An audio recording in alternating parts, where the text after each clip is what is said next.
ท่านพระเวสสันดรผู้ที่จรจำล่ามาหางไก่เมืองบานถือคนผ่านหาเรืองได้หนีเมืองมาไกลทินได้มานอนกลางดินมาหากินกลางป่าใหม่เป็นคนให้อยู่ต่างเมืองบัดนี้สิขอยับเข้าเรื่องตามทองเรืองค่มเปลี่ยนไป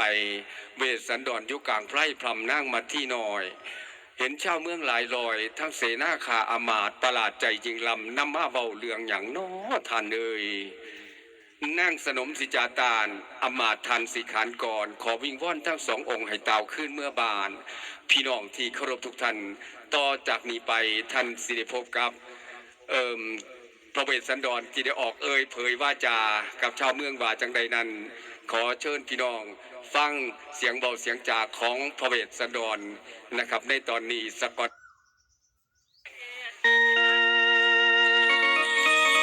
สมมติน้าไปตามของเรื่องข้าเองมีน้ำอยู่แล้วว่าพระเวสสันดรได้ถือขับไล่มาจากเมืองสีพี่กันนานมาแล้วว้าสุมือสุเวนสัตว์สาราสีมึงคือจังบ่ห้องคือจังนึงสิมือนี่คือแปลกๆหนอผู้ข้าที่ออกไปเบิ้งสากรเอามาดพวกเจ้ามาตาสายมาหลายแท้มาเฮ็ดหยังมีเรื่องมีเล่าอีหยังบ่ให้เฝ้าบอกเฮาฟังเบิ่งดูอามาดเอ้ยโดยขน่อยพวกผู้ข่าทั้งหลายก็มาหาองค์พระเวสสันดรกับพ่อแม่นั่งนกมาซี่นี่ล่ะเจ้าค่ะอ๋อมาหาเฮาว่าติมีเรื่องเล่าอีหยังบ่มาบอกเฮาฟังเบิ่งดูอามาดเอ้ยนะโม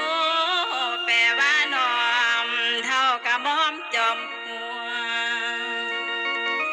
น้อมถึงกายถึงตัวขอขมาในวันนี้ชาวสีพี่ทั้งหลายนะจังได้พากันมาน้อมขอยอม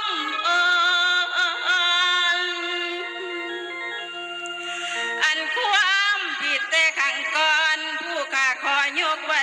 พระองค์ให้เราลืม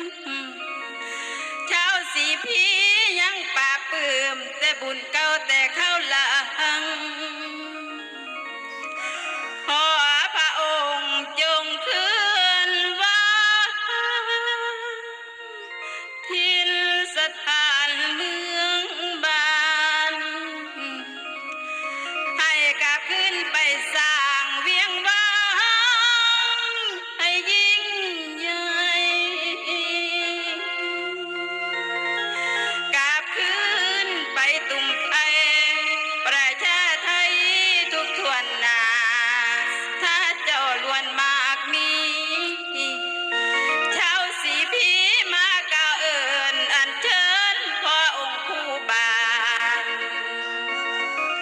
กับสถานเมืองสีพีแม่มาสีนำพรม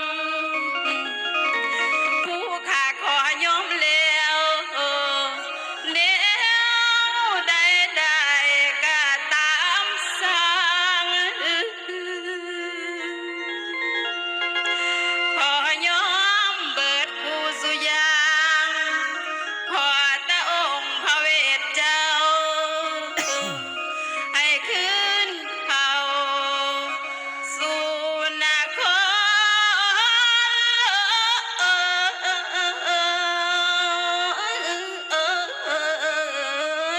พระองค์